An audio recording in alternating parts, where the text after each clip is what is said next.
Grâce au graphique Sparkline, il est possible d'afficher donc un petit graphique juste sur une seule cellule. Nous allons donc voir pour commencer comment en insérer dans votre document Excel 2010.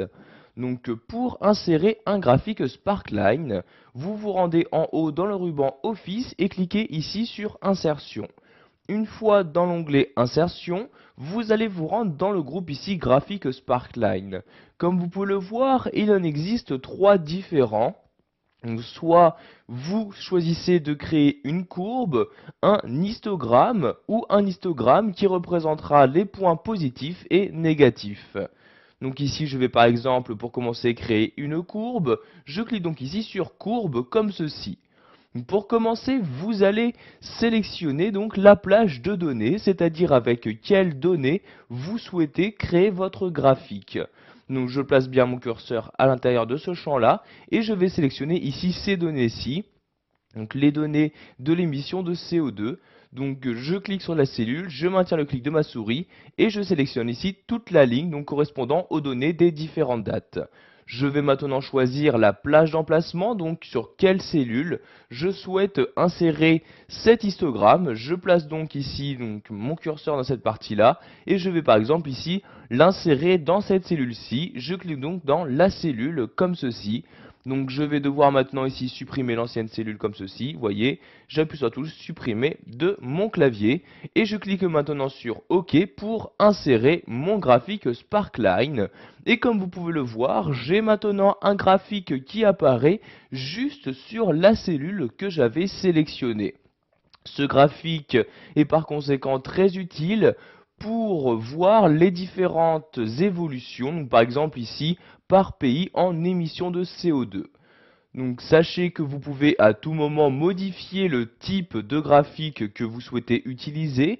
Donc voyez, dès que vous avez sélectionné la cellule où se trouve ce graphique Sparkline, vous avez en haut l'onglet Création qui apparaît.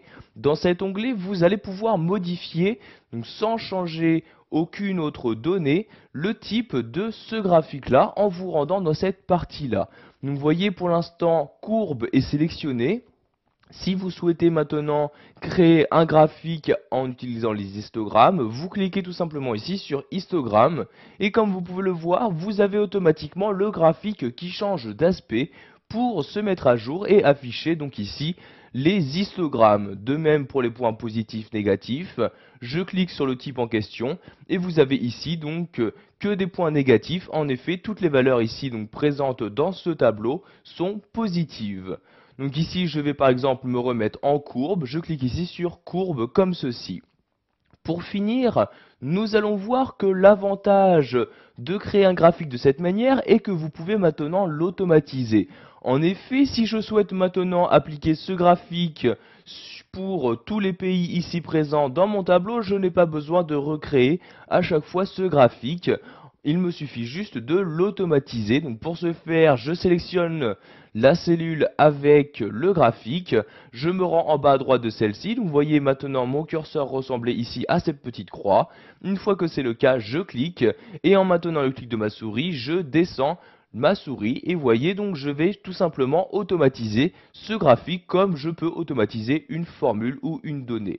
Donc vous voyez ici maintenant je lâche le clic de ma souris et comme vous pouvez le voir ce graphique c'est maintenant appliqué donc pour tous les pays de mon tableau. Donc je remonte ici dans mon document à l'aide de la molette de ma souris. Donc maintenant que vous avez automatisé ce graphique Sparkline, vous voyez maintenant je vais pouvoir apporter toujours une modification à ce graphique et vous allez voir que ces modifications vont également se répertorier sur les autres graphiques. Donc par exemple ici je change le type, je clique ici sur histogramme et comme vous pouvez le voir maintenant donc que tous les autres graphiques sont également passés en histogramme.